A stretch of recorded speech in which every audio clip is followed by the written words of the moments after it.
नमस्कार, मैं हूं आपके साथ प्रगति चतुर्वेदी और आप देख रहे हैं साधना प्लस न्यूज। हिमाचल एक्सप्रेस की शुरुआत करेंगे, लेकिन उससे पहले नजर सुर्खियों पर।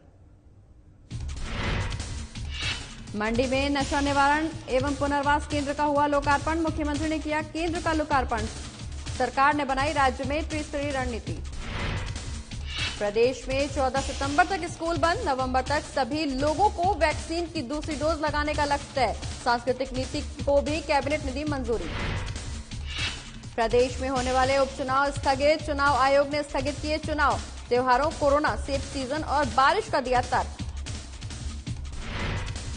अध्यक्ष कुलदीप राठौर का बीजेपी पर वार, चुनाव आयोग के फैसले पर दी अपनी प्रतिक्रिया। केंद्र सरकार के दबाव में चुनाव आयोग ने लिया फैसला। और प्रदेश में मौसम लगातार बदल रहा रंग, एक बार फिर से पश्चिमी विक्षोभ होगा सक्रिय। सोमवार से मौसम अपना सकता है कड़ा रुख। चलिए खबरों की शुरुआत करेंगे, जो हम मुख्यमंत्री जयराम ठाकुर ने आज मंडी जिले के रघुनाथ का पधर में प्रदेश के पहले सरकारी क्षेत्र के 20 बिस्तरों की क्षमता वाले आदर्श नशा मुक्ति एवं पुनर्वास केंद्र का लोकार्पण किया। इस मौके पर मुख्यमंत्री ने कहा कि प्रदेश सरकार युवाओं में नशे की लत को छुड़ाने के लिए नशा मुक्ति एवं पुनर्वास सेवाएं प्रदान करने के लिए प्रतिबद्ध है। सीएम ने यह भी कहा कि प्रदेश सरकार ने नशे की आपूर्ति और मांग को कम करने और नशीले पदार्थों के सेवन से होने वाले नुकसान को कम करने के उद्देश्य से राज्य में त्रिस्तरीय रणनीति लागू की है। सबकी चिंता का विषय आज की तारीख में पूरे प्रदेश में है, प्रदेश के पूरे देश भर में है कि जिस प्रकार से नशे का प्रचलन लगातार बढ़ता जा रहा है और उसके कारण हमारी नई जनरेशन, हमारी पीढ़ी जो है वो बहुत बुरी तरह से जो है उसकी जकड़ में आ रही है। उस दृष्टि से सरकार की ओर से प्रयत्न होने चाहिए, प्रयास होने चाहिए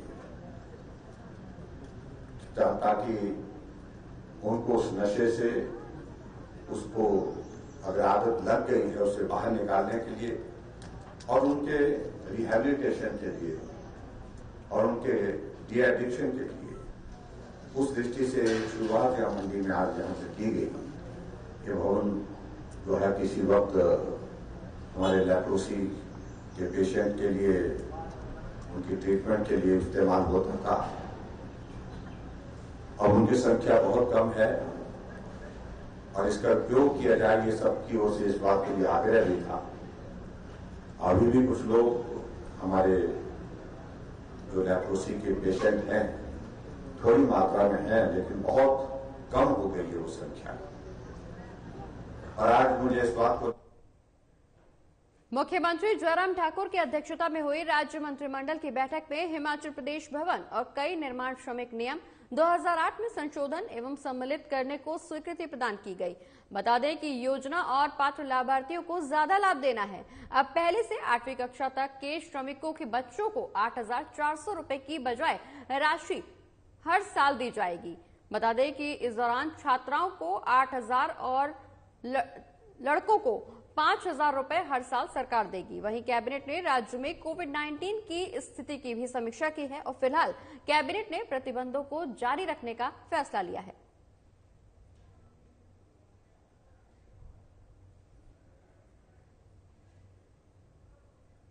बढ़ते हैं आगे, जहां आज शिक्षक दिवस के मौके पर Aryavat education welfare and charitable society ने शिमला कालीबाड़ी मंदिर हॉल में सांस्कृतिक कार्यक्रम उमंग का आयोजन किया, जिसमें शहरी विकास और संसदीय कार्य मंत्री सुरेश भारद्वाज मुख्य अतिथि के रूप में शामिल हुए।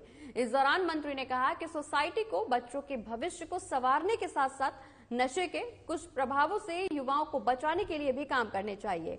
वहीं कार्यक्रम में श्री रामकृष्ण परमहंस मिशन आश्रम से सचिव स्वामी तन महिमानंद महाराज और समाज सेविका सुमन सूद वशिष्ठ अतिथि के रूप में मौजूद रहे। बता दें कि संस्था के महासचिव ललित ठाकुर ने कार्यक्रम का शुभारंभ करते हुए सभी का स्वागत किया। वहीं इस मौके पर सुरेश भारद्वाज ने अपने संबोधन में संस्था के अध्यक्ष कौल नेगी और अन्य प्रतिनिधियों को संस्था के माध्यम से बच्चों में शिक्षा की अलख जगाने के लिए सराहना भी की।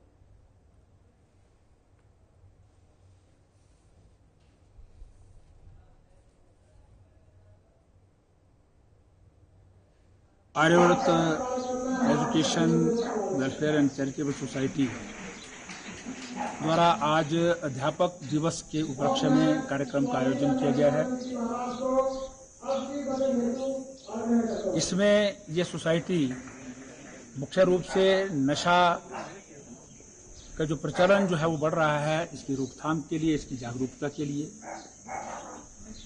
युवक युवतियों को जो है वो अपनी पढ़ाई करने के बाद जो है वो रोजगार के अवसर प्राप्त हों, उन्हें जो है वो विभिन्न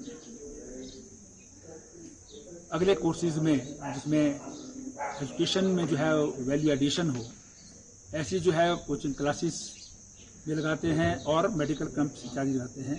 इस प्रकार के एनजीओज जो हैं वो समाज में जब काम करते हैं तो उससे बहुत सारी जो है वो बुराइयों पर जो है हम काबू पाने में जो है सफल हो सकते हैं। ऐसी कोचिंग क्लासेज ये काफ़ी समय से यहाँ पर लगाते आ रहे हैं और उसके अलावा बहुत सारे स्थानों पर मेडिकल कैंप्स लगाते हैं और अब आज का कार्यक्रम शिक्षक दिवस के उपलक्ष्य में था। हिमाचल प्रदेश मंत्रिमंडल ने कोविड-19 की स्थिति को देखते हुए फिलहाल स्कूलों को 14 सितंबर तक बंद रखने का फैसला लिया है। इसके अलावा पुरानी बंदिशें भी जारी रखने का कैबिनेट में फैसला लिया गया है। इस दौरान कैबिनेट ने सांस्कृतिक नीति को भी मंजूरी दे दी है।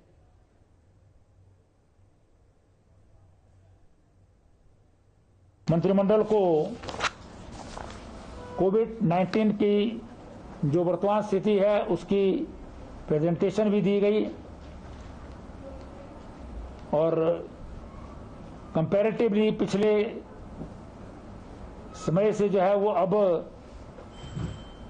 प्रदेश की जो है वो कोविड के मामले में स्थिति बेहतर हुई है, लेकिन उसके बावजूद भी अभी नंबर जो है वो कम नहीं हुआ है बहुत ज़्यादा।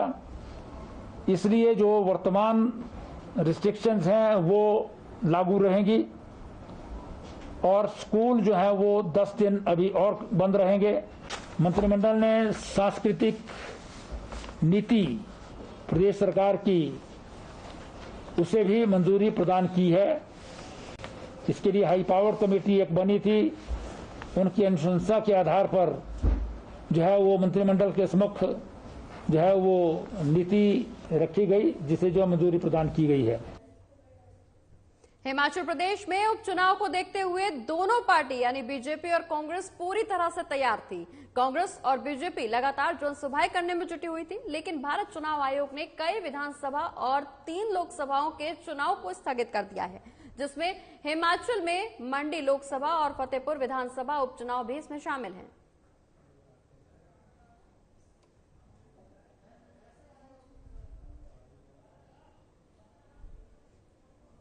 तो चुनाव आयोग ने चुनावों को स्थगित कर दिया है। आपको बता दें कि इस दौरान हिमाचल प्रदेश में उपचुनाव होने थे, जिसको लेकर बीजेपी और कांग्रेस जोर शोर से तैयारियों में जुटी हुई थी, लेकिन इसी बीच चुनाव आयोग ने चुनावों को स्थगित करने का फैसला लिया है। आपको बता दें कि कई विधानसभा और 3 लोकसभा के चुनावों को स्थगित कर दिया गया है, जिसमें मंडी लोकसभा और फतेहपुर विधानसभा उपचुनाव भी शामिल है, जिसके बाद कहीं ना कहीं अब आरोप प्रत्यारोप का सिलसिला भी शुरू हो गया है।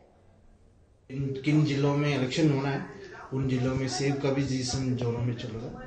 ये 3 मद्देनजर रख के अभी फिलहाल इलेक्शन स्थगित हुई और एक ही सीट का जो बंगाल का जो माननीय मुख्यमंत्री महोदय जो बंगाल है उनको जो अपॉर्चुनिटी देने के लिए एक सीट का व बंगाल का उपचुनाव जो 30 सितंबर का उसका पोलिंग। बाकी सर अगर हिमाचल की बात करेंगे तो तैयारियां किस तरह की हैं चुनाव आयोग की? तैयारी हम एडमिनिस्ट्रेटिवली हमारा पूरा तैयारी बिल्कुल टिकी होता है। कभी अब जब जो जहाँ सीट खाली होता है अब चुनाव नजदीक में पड़ता है तब हम इलेक्शन कमीशन पूरा जो तैयारी में जुड़ लेते हैं, खास करके जो हमारा जो ईवीएम मशीन तैयार करवाना, पोलिंग स्टेशन तैयार करवाना और जो इलेक्टोरल रोल होता है उसको तैयार करवाना, वो सारी तैयारियां हमारे बिल्कुल टिकी थे, हमेशा टिकी होता।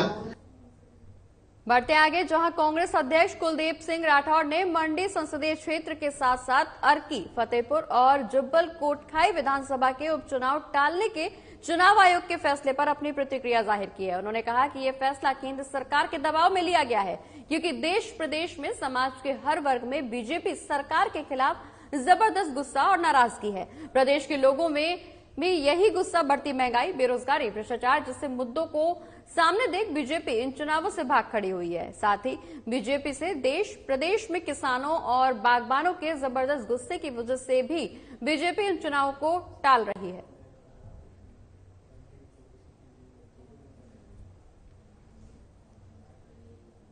मुझे लगता है कि चुनाव आयोग ने केंद्र सरकार के दबाव में ये फैसला लिया है, क्योंकि अभी ऐसे कोई हालात नहीं थे कि इन चुनावों को जो है स्थगित किया जाता।